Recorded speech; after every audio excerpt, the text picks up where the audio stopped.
If I'm going to be broke, I wanted it to be on my terms. I wanted it to be because I was doing the right things with my money instead of letting my life and my habits and my actions decide how I was going to be living. So I was broke on purpose instead of being aimlessly broke.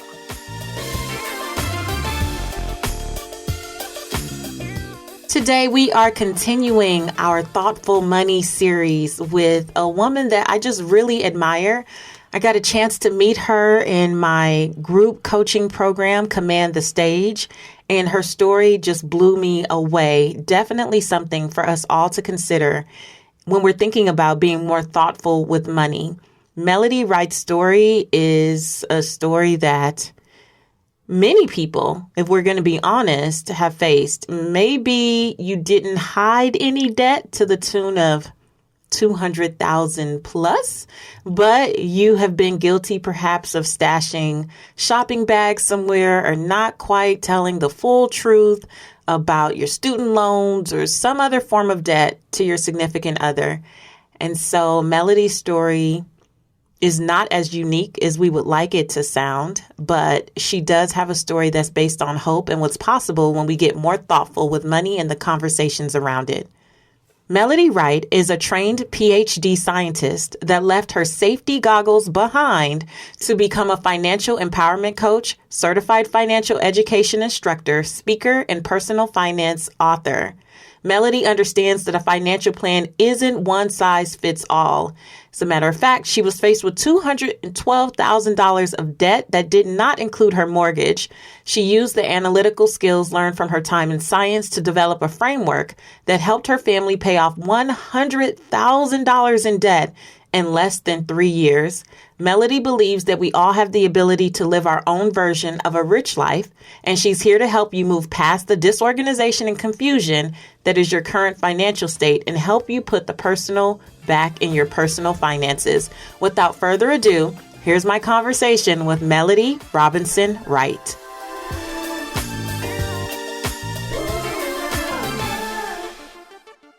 Welcome to the Redefining Wealth podcast, Melody. Hi, Patrice. How are you? I am well. Talk about hard to get scheduled. Man. Yes. It was so hard to get us back on track, but thank you for grace. I am so excited to have this conversation with you. When I thought about the Thoughtful Money series, I was really looking for people who could have just different conversations about how to be more thoughtful, how to be more introspective, how to not just go with the typical, advice that may be out there or follow the crowd. And I instantly thought of you. So I have to take it back. I'm going to take it back to when I was aware of the Melody Wright, which was when you came to Command the Stage. Yes. So that was my first time getting to know you. I'm not sure if you knew how long you knew me before then or knew of me. I knew of you for a while. And actually, when I posted about my book, Start Here, Your Guide to Building Your Money Management System, you commented and were like, congratulations. But can I say you are so pretty? And I was like, oh my God, Patrice called me pretty. So I fangirled over you for that moment. But I have been watching you and following your journey for a while. I think since last year, not last year, 2020, but like 2019. Yeah. Okay. Yeah. So I met Melody when she came to Command the Stage. And what was the thing that made you come to Command the Stage? Because you were very accomplished. Like when I looked you up, I'm like, she's got a book. She's already done some TV. Like she's out here making noise, being gorgeous. What made you say yes to Command the Stage? The thing about it, Patrice, is that I've always felt like I just was not that great of a speaker. And the reason why I say this is because I have a PhD. And so I did a lot of speaking during my PhD program, but I also was up against a lot of adversity in my PhD program where I was told that I didn't speak well, or I was always corrected, or somebody was always interrupting me. So it planted that seed of doubt in my mind where I was just like, I don't think I speak well. Like, I don't think I speak as eloquently as everybody else. And so I've always been on this journey to try to speak better. if that makes sense. And so I feel like I'm up against this phenom called tip of tongue phenom, where you have the word in your head and you're talking and you're flowing, and then all of a sudden you forget what you want to say. So for me, because I was always being interrupted, and it was because I was always just feeling like I was being judged in those rooms, I feel like now, like I get flustered and I get that tip of tongue phenom that happens, and it's embarrassing to me. And so I was like, I just want to do what I need to do to learn how to speak better, to learn how to command the stage. And so really that's what drew me to it. But what kept me from signing up initially was I just didn't have the funds, right? And so I was like, okay, maybe next time, like maybe later I'll be able to do it. And then you sent an email out and you were like, we have one spot left. And so a still small voice was like, that's yours. And I was sitting on the couch, knew I barely had enough money to pay for it, but I was like, I'm going to make it work. And so I signed up for the class, and it was literally life-changing. One of the best classes that I have ever taken. No kidding. One of the best classes I've ever taken. Oh my gosh, that makes me feel so good.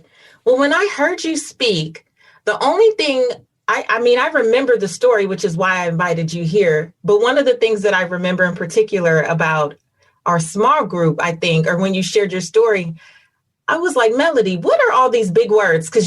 So we know you for Broke on Purpose, which we'll get to, but you are degreed in like a whole bunch of other stuff. What is it? Because I won't be able to say it. It's funny because when I was in high school, my mom asked me what I was going to do after I graduated. And I was like, dude, girl, I'm done. I can see 12 years of like school. You crazy? Right. So I had no plans to go to any higher education place.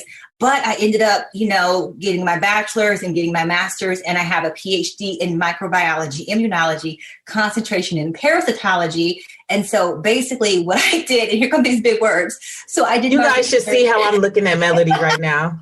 Like I couldn't repeat that if someone said, Patrice, I'll give you $1 million on site. Say what she just said. I couldn't do it. So I did my research on Plasmodium falciparum, which is the causative agent of malaria. So huge pivot from Broke on Purpose and then being a parasitologist, in a sense. So yeah, that's my background before I jumped into personal finance. Yes. What's so funny, you guys, though, is during Command the Stage, Melody was opening with all of that.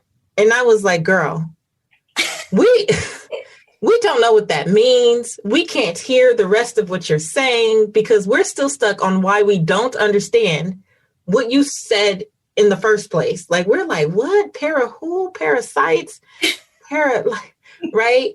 And so it was just beautiful, though, to see how a few shifts, like, totally shifted your story. And it's incredible. And one of the pieces of your story is about the day you had to tell your husband that you were in debt. So take us back to that season in your life. What happened leading up to you having to, divulge this information?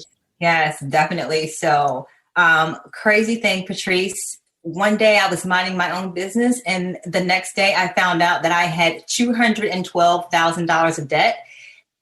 Every time I say that number, it takes my breath away. But how did you just find out?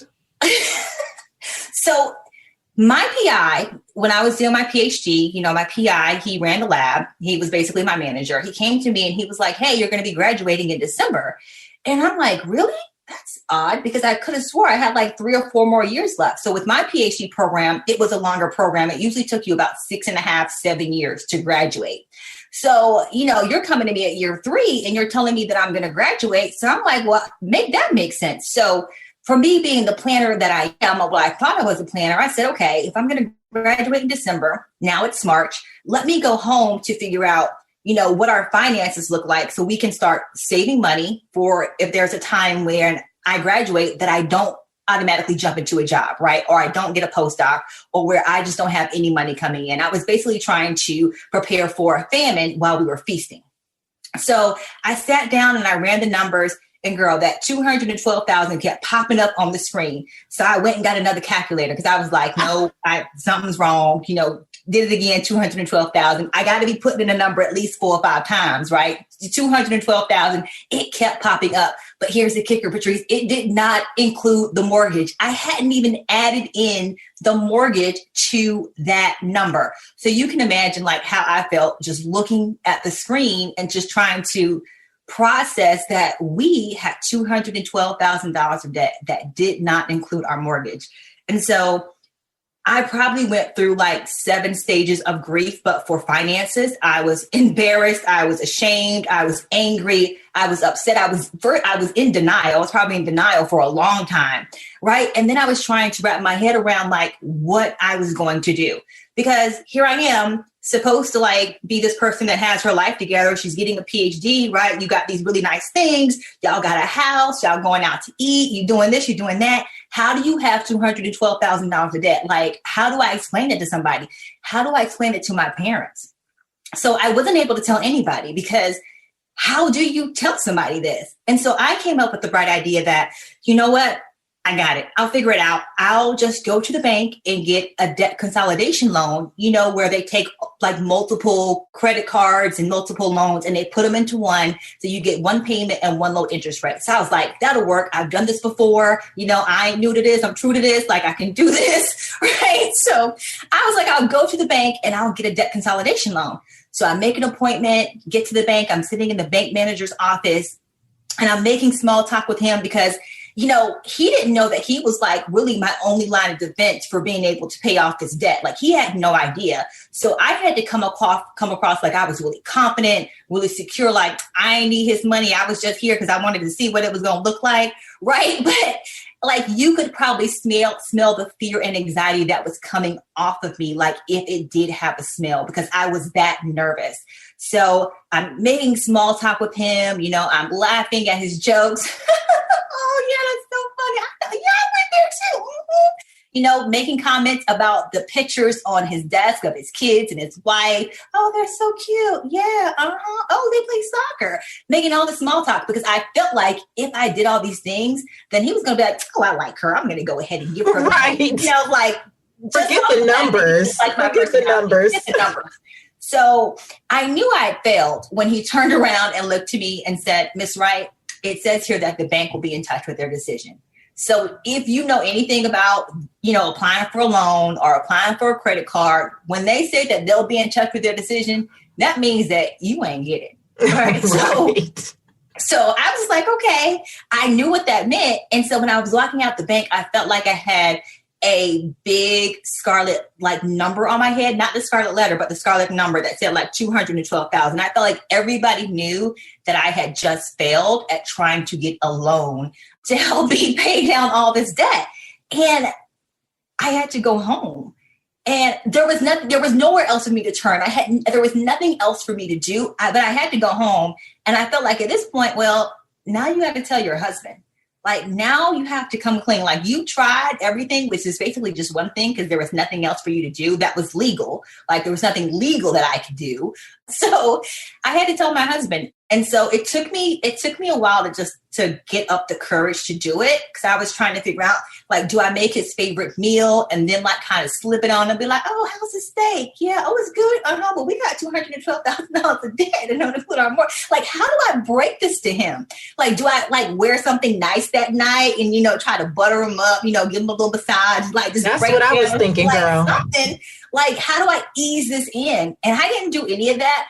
I think I just probably walked in his office and I was like, yeah, so I ran the numbers and we have $212,000 of debt and it doesn't include our mortgage, but don't worry, I got a plan. Like, that's how I like ended it, right? Because knowing I had no idea what I was going to do, I just did not want him to freak out because I was afraid that he was going to just be like, go ballistic, like a normal reaction to hearing that you have this much debt. And I'm pretty sure that I have erased the memory of what actually happened and replaced it with my own, because he gave me so much grace. He gave me so much grace. He said, okay, what are we going to do about it? And I'm pretty sure like this is not the true memory, right? Because it can't be, because he was just so calm. And he was like, so what are we going to do about it? And I'm over here like, don't worry, I have a plan. I got us. I got a plan. No idea what we're going to do, but we finally figured it out. And just to make a long story short, we were able to pay off over $100,000 in less than 3 years. Yes. Wow. Yes. Wow. So that takes us to Broke on Purpose. And one of the things I saw you post recently on Instagram was this meme kind of thing where it says aimlessly broke. And then you broke down the adjective for that and the noun. And then you said broke on purpose is the antonym. Break down aimlessly broke and why you choose to call yourself broke on purpose. Yeah, so aimlessly broke means that you are broke for no reason. You have no logical explanation for why you are broke. You're just out here just aimlessly broke, right?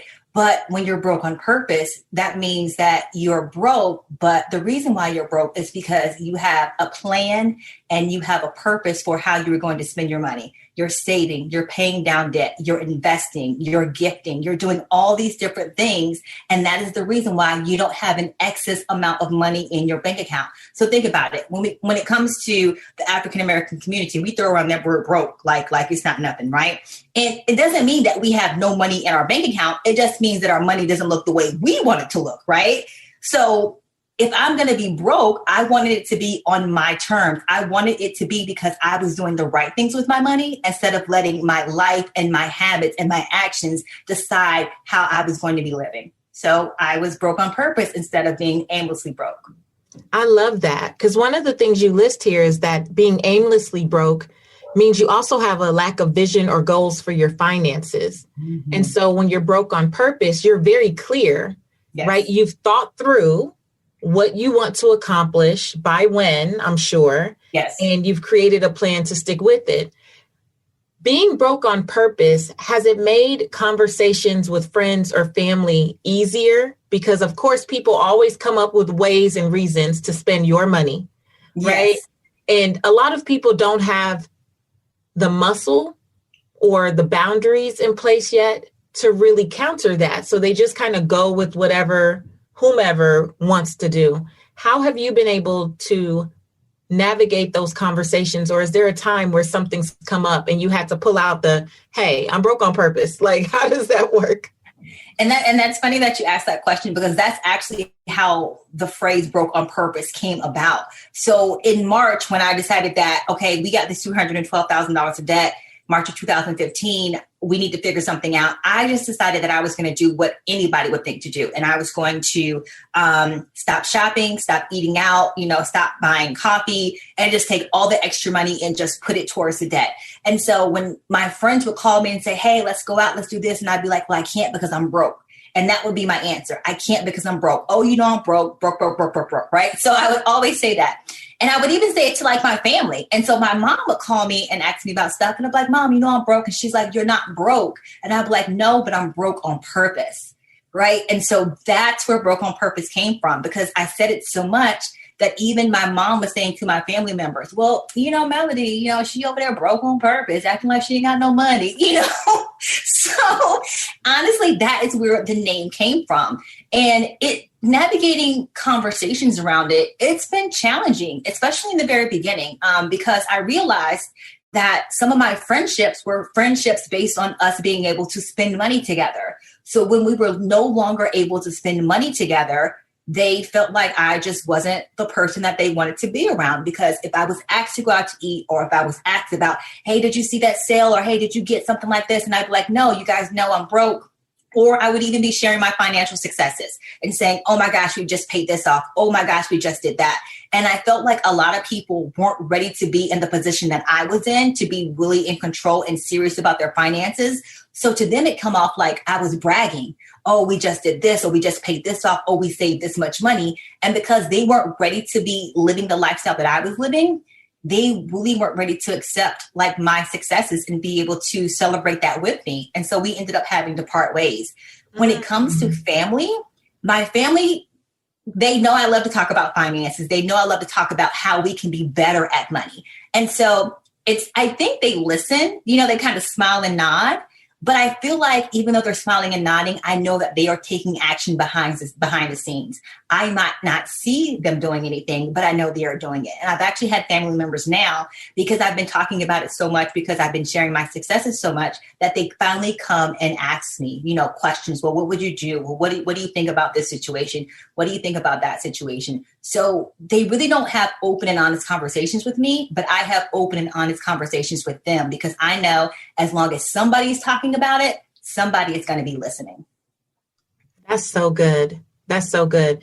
And it's a really great example of how sometimes people will even want your results, but not necessarily want the sacrifice. Mm-hmm. Mm-hmm. Right? Because if you were to talk to people today, as you do every day, about, finances in general and things they can do, I don't know about you, but I know I still get that. Well, that's easy for you to say. Wait a minute.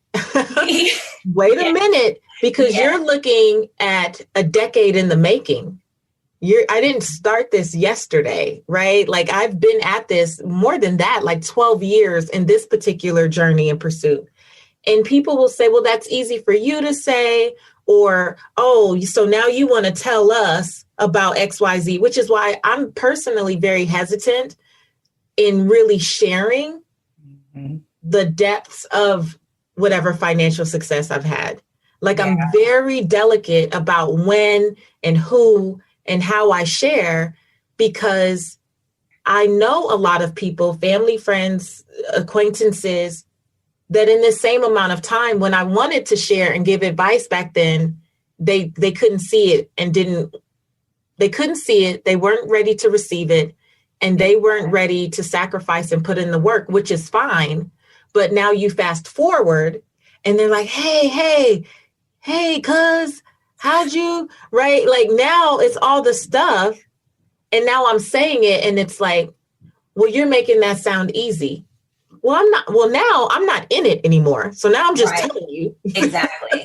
Like this is what I did, but I'm not saying it was easy while I was doing it. Yeah. And for me, what I realized was that I would get a lot of comments when people would just say, oh, well, the only reason why you can do XYZ is because you don't have any kids. Or the only reason why you can do XYZ is because you guys are a too high earner household, or, something like that. What people didn't realize was when we started, I was a PhD student, meaning I was only bringing home $25,000 a year, $25,000 a year, working over 40 hours a week. And that's all I had. So we weren't high earners the whole entire time. Actually, there were even times when I was completely unemployed, but we were still making strides because we stuck to what our values were, and we stuck to what our goals were, and we knew what was important for us when it came to finances. And so a lot of times I try to explain to people, you can't look at somebody and compare your journey to theirs, because you have to do what is right for you, within yourself. So if you say, I just want to pay down this one card and that's all you do, then I need you to celebrate that. Don't say I want to be debt free like her, because you don't know what it took for her to get debt free. You don't know the sacrifices she made. You don't know how many extra jobs she worked. You don't know what things she gave up, like time with her family, just so she could do this really quickly. So I tell people to be very careful about some of the success stories we see on social media. Yes, celebrate with them, but don't take that as your, I need to be like them and do it like them, because it's going to look different for everybody. Oh, that's so good. That is such great advice. And as we talk about just being more thoughtful, that is definitely one of the things you need to lean into. What is your actual financial goal? And being okay with the fact that it evolves, right? So what is your goal in one season?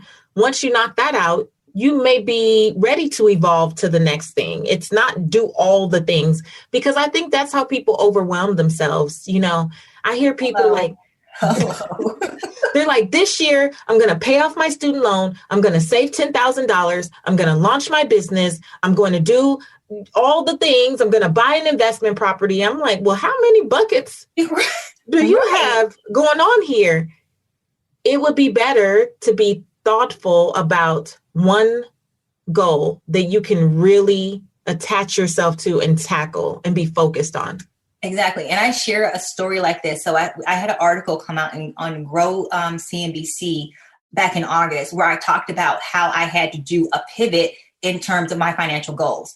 Once we started to get that traction and realize that we actually could pay off a lot of this debt. So I think the first month, March 2015, we paid off $23 to $2,500 of our debt, right? And I was like, oh, shoot, like, if you don't do these other things, you can actually pay off debt. Like, that's a thing? Why didn't nobody tell me, right? So, like, there we started to see a lot of traction. And in that first year, I think we paid off like 28,000. I think in the next year, we paid off like 36. So, like, it kept growing. But we were so focused on paying off the debt that we weren't living life. And after we paid off that $100,000, I was just like, you know what? I'm tired. I can't live like this. Like I said, I wanted to be debt free, but I also want to travel. I also want to invest. I also want to like eat something nice. I also want to buy clothes. Like I also want to live. And so finances, our financial situations, I like, even when I coach people, I tell them they're fluid. They're not set in stone. Like they're going to shift and mold and meld to whatever is happening in your life. So if you want to change whatever it is you're doing, you have permission to do so. You have the permission to change your mind. So for me, I told my husband, I was like, I still want to pay off debt, but not at the speed that we're doing it. We can finally breathe. We have room. We can live off of one income. We have our emergency fund set up. Now let's like enjoy life and live. And so that's how we've shifted. We're still paying off student loan debt, but we're able to we were able to buy our new house. Like we've been able to, still live off of one income and be okay doing that. We could travel when it was safe to go outside. We could do all these things and we don't worry about money anymore or the weight of debt because we worked so hard in the beginning. But by working hard in the beginning, it gave us the option to slow down later. So I love that. Realize, yeah. I love that. I do think that there has to be balance there. And it's one of the reasons that I teach from the 6 pillars of wealth, because I don't want people, even paying off debt can be a form of chasing money. Yes. It's the other side of the same coin. So people who become so obsessed with their debt payoff, right? The debt elimination strategy to the point of like, now your relationship is deteriorating because you won't have a date night. Mm-hmm. Now your kids don't like you because they can't get a stick of chewing gum, okay? Because it's not in the budget. Mm-hmm. Like now you can't ever do anything or have any joy or happiness. And I've seen people where they were going through, Dave Ramsey's baby steps as an example. This is no shade to Dave Ramsey, so don't send me a DM or email me. I'm saying as an example, they went through a very intense debt repayment plan and totally gave up any and everything that brought them joy. And as soon as they paid it off, this is a real couple I know. As soon as they paid it off, a year later, they were back in debt. Mm-hmm. They were back. They took 3-4 years to pay it all off and then just ran it up. They had no discipline. Mm-hmm. It was all or nothing. And that's not how I believe you should live life. Like, I really do believe in investing in the things that also bring me joy, but I have to learn how to do it in moderation. Yes. Balance, and I tell people like, you have to live a life with balance. And so when I hear some people say, oh, I'm going to do, it's a no buy month or I'm doing a no buy. I'm like, why? Like you're human. Like it's okay to give yourself a small amount that you will be able to use towards whatever you were doing a no buy on. So if you're like, oh, I'm doing a no buy, I'm not going to buy any coffee. Give yourself like $30 for the month. Like that $30 is not going to make or break you because once you get off that no buy, you're going to be buying coffee almost every single day to try to make up for that. And maybe coffee's not the best example. Let's say you have a crafting hobby or something like that you do where you're constantly buying stuff for that. And you tell yourself you're not going to buy it anymore. Well, once that month is over, you're going to make up for lost time and you're just going to derail all that work that you did the previous month. So I'm always like, recognize, like you said, the things that bring you joy and create that balance in your life. Figure out what your non-negotiables are. Like, what are the things that I just really don't want to give up because they make me happy. They make life worth living for me. So these are the things that I want to keep in my life and then alter everything else around it. For me, it's about giving myself options. How can I live a life where I have options, the options to do, what's behind door A or what's behind door B, to be able to get cheese on my cheeseburger if I want to, those kind of things. But you do want to have options. And I think sometimes we get so focused on it's either all or nothing that we don't understand like what that balance is. And you get burnt out. And for me, after we paid off that $100,000 of debt, I was completely burnt out. And I was like, there would not be another month where all my extra money go towards your debt. I'm just not doing that anymore because I'm thinking $100,000 in 3 years. That's a really nice down payment on a house. I could have fully funded my IRA. We could have fully funded 401ks at our job, like all these different things that we could have done, if we just said, how can we balance paying off this debt while also doing other things that are important to us in our life? So those conversations definitely need to be had. Yeah, I love it. Gerald and I are in the same place right now. So we have a pretty aggressive goal to pay off our house. Our goal was to pay it off in 5 years. And then we got here and realized we bought a project, y'all. Like we had a quick swing around this house, but we didn't really inspect it thoroughly. And we had to go back to California at the time. We still lived in LA. And when I moved here in June of 2019, I kid you not, I walked in and I was like, was this wall here when we saw this the last time? Did this staircase look this way? Like everything was like, oh my gosh. But I also knew that it was divine. We are in the exact right place that we're supposed to be. But we had to shift the aggressive pay down. I believe we're still going to do it. But my space pillar means everything to me. Mm-hmm. I am very, very particular about my space. I believe and have everything I teach you guys in the space pillar. I believe it. Right now, our kitchen is still being renovated and all the things in the formal living room. The microwave is on the floor. The kitchen is in the dining room. Things are taped up, plastic off. Like I am annoyed. I can't know it. No, I can't wait. I cannot wait to see this kitchen. Like I live there. Like I cannot wait to go in here and cook. Because I know Patrice don't cook, so I can't wait to go in here and cook. You know what? She didn't have to do me like that. Look, it's okay. It's not my ministry. Y'all know. I share freely here, right? But my space is so important to me. And at the beginning of the pandemic, even, we were thinking about redoing the basement to be my office. And when it came up, it was like, we have a decision. Like, I don't know what speaking is going to look like. I don't know what my work is going to look like this year, but I know I felt really called to do this basement. Mm-hmm. And so we went back and forth. We could have found several reasons to not do it, but then we came to but God had put that on our heart before the pandemic. And so he said, do it. He knew the pandemic was coming. He was preparing me for something else. And that's the mindset we went into. Like, we're going to do it anyway. I kid you not. Before the basement was even completed, I had 3 brand deals that paid for it. Mm. And one of them said, well, we need to see your space. We're talking to a few different influencers and, it's for a satellite media tour and you're going to have to manage your own stuff and not go into a studio. And I turned on that camera and they were like, oh, well, where are you? Are you in your living room? I'm like, no, I'm in my office. And I start turning the camera around. Like I could do this angle. I could do this angle. I have lights. I have a board. I have a hard line. Sold. And it was done. And that was the blessing of obedience, right? So there are a lot of people who would have said, that's dumb. Why would you spend XYZ dollars? We're in the middle of a pandemic, on and on and on. That doesn't make sense. But, in God's economy, first of all, it doesn't have to make sense. And second of all, space is important to me. And if I were not in the right space and cooped up in the house for as long as folk have been cooped up in the house, I don't know that I could have shown up and delivered Command the Stage or, Purpose the Platform or these brand deals or anything that I've done because I had to make that investment. So it meant being thoughtful about, do I put this money into paying the house off? Cool. I would have a greater net worth, right? Mm-hmm. Yeah. But I can't see it. I'm still going to be in here mad.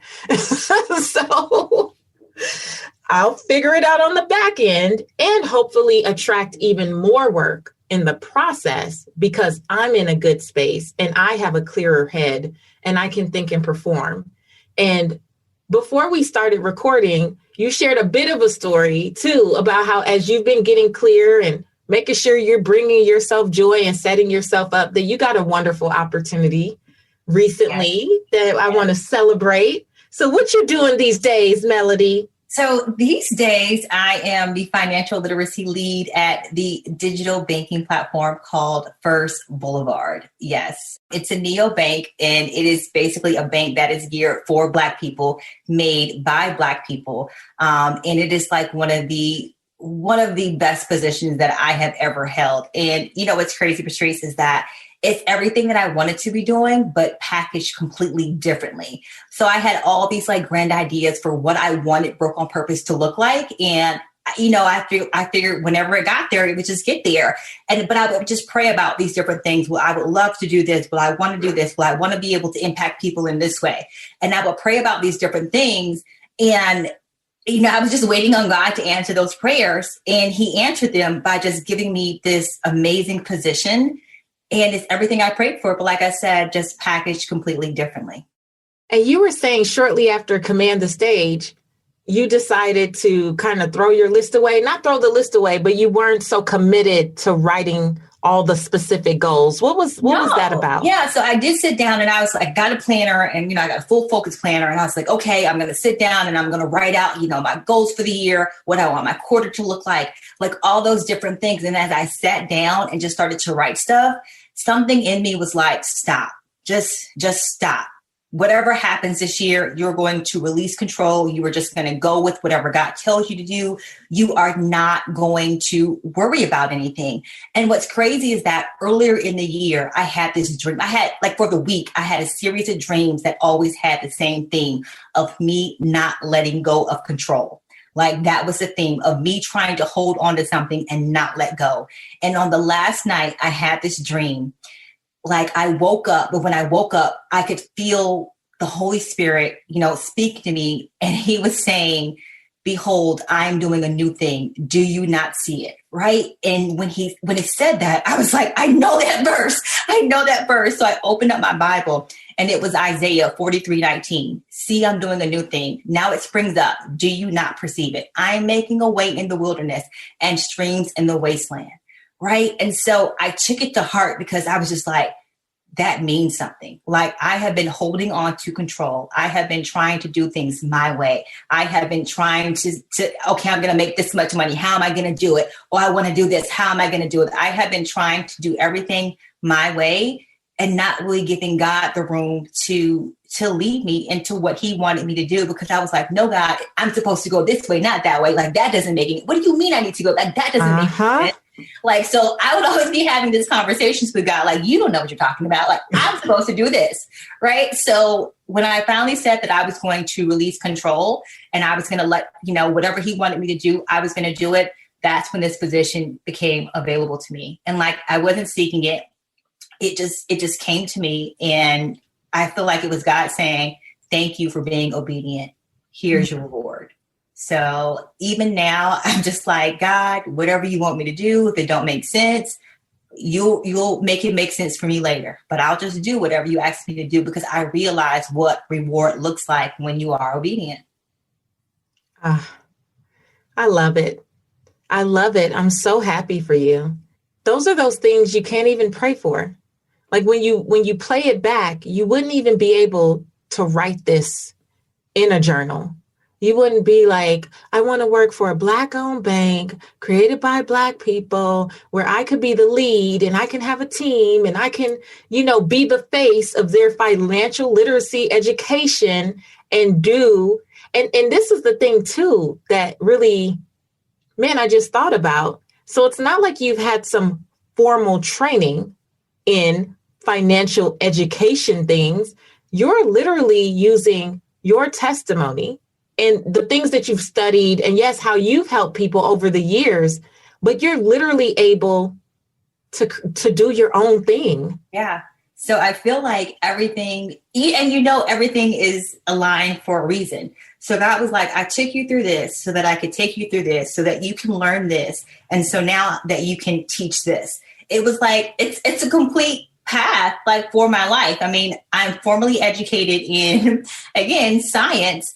And my whole entire, training when it comes to finance has been self-training. I do have certifications, I've taken courses, but really it's been like my personal testimony and my love and my passion for seeing other people do better with their finances, because I know that we have the capacity to do so much if we just had the knowledge and we just were able to apply what we learned to our finances.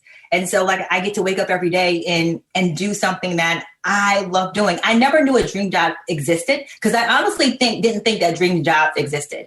Like I was an entrepreneur and I was like, yeah, I love what I'm doing. But there were days where I was like, what am I like? This is crazy. Like, let me see if Starbucks is hiring. Like, this is ridiculous, right? Because there are those hard days. Oh, and yeah. So I never, honestly, Patrice, I didn't believe that dream jobs existed until I started working this one.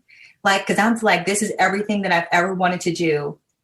And I'm being paid to do it. And I'm being able to do it on a level that it's so much larger than what I imagined myself doing it on.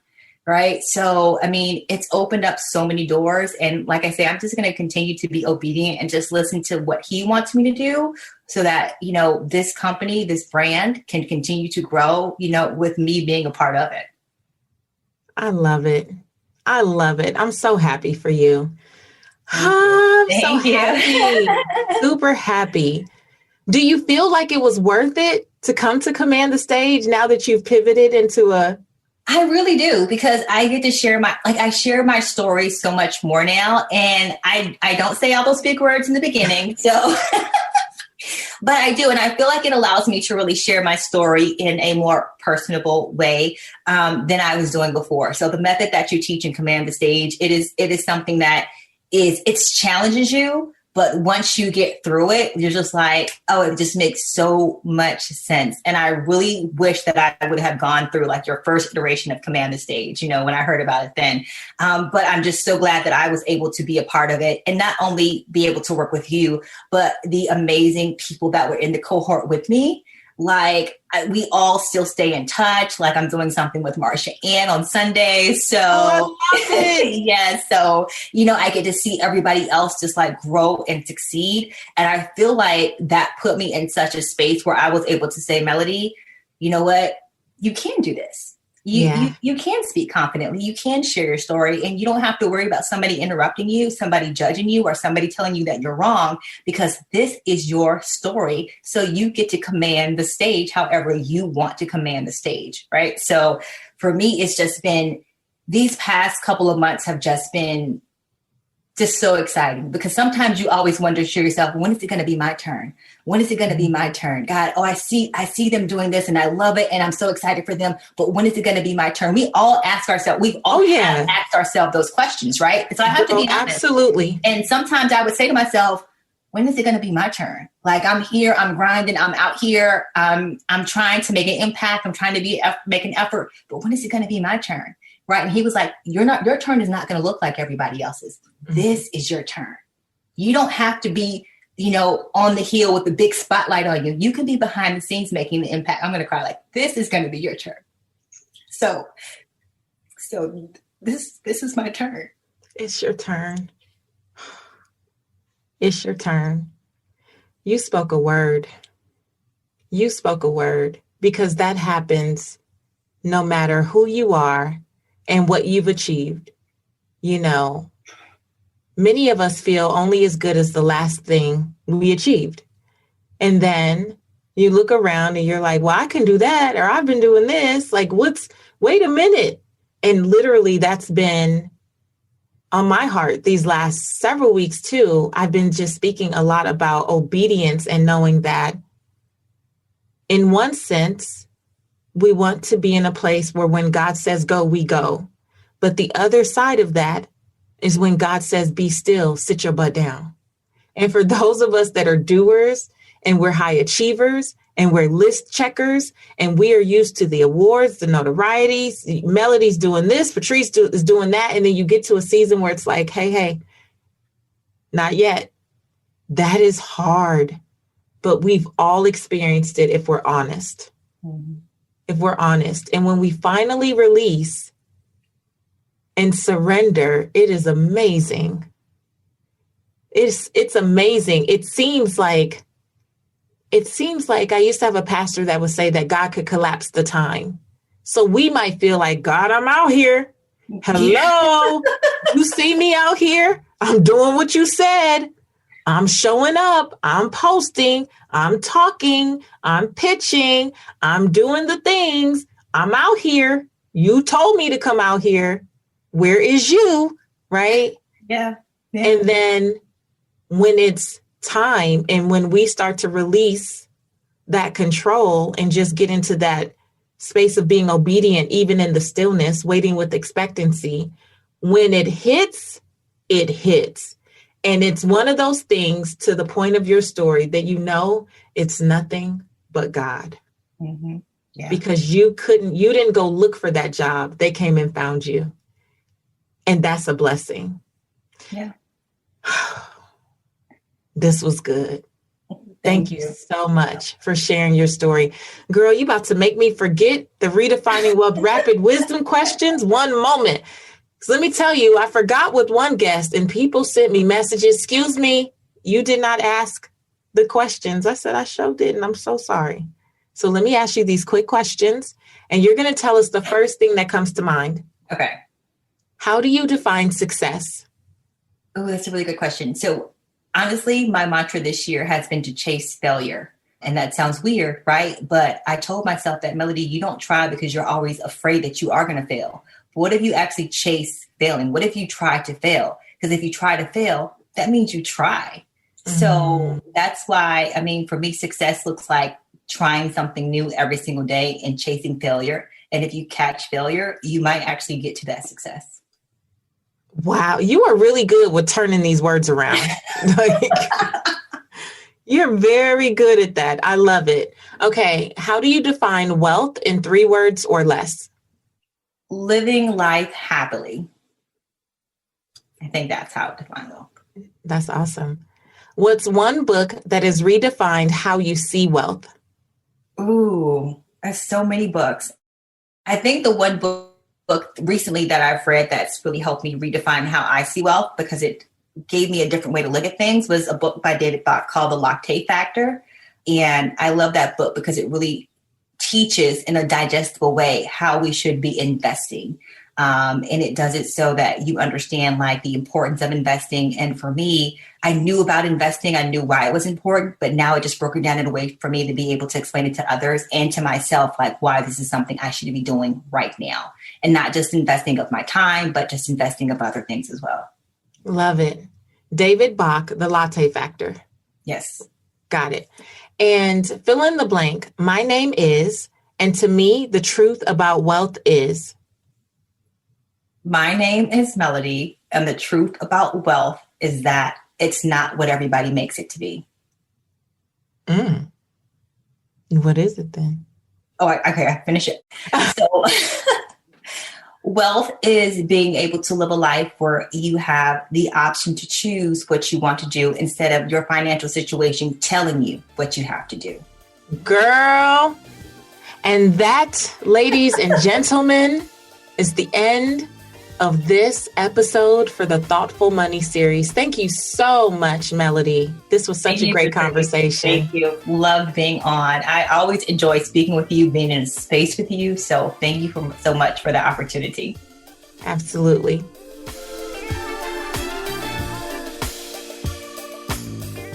All right. Did you enjoy this episode as much as we enjoyed recording it? Oh, full of so many goodies, so many nuggets. Here's what I want you to remember. No matter where you're starting, you can create a plan to get out of it. I love how Melody reframed this idea of being broke on purpose. So setting boundaries, being able to let people know what your priorities are in this season, sticking to it, right? And then finding that balance so that you're not living a life of full deprivation, because I don't know how sustainable that really is. It's about the discipline. It's about really being aware of what your goals are and setting your life up to support you getting to that financial goal, but really any goal in your life. Make sure you go follow Melody on Instagram. She's at Broke on Purpose. She has a lot of great content, things that will just keep this idea of creating the plan that works for you, kind of front and center. Lots of great content there. Melody, thank you so much for being on. I'm super excited to really dive in further. Next week, we will be back with another installment in this Thoughtful Money series. Make sure that you rate and review the podcast. I love, love, love to hear from you. And don't forget, we are discussing what we talk about on the podcast every week in the Redefining Wealth Facebook community. So come on over to Facebook. It's completely free. Look for Redefining Wealth with Patrice Washington, and I will see you there. I appreciate you so much. And until next time, I want you to go live your life's purpose, find fulfillment, and earn more without ever chasing money. Talk to you later.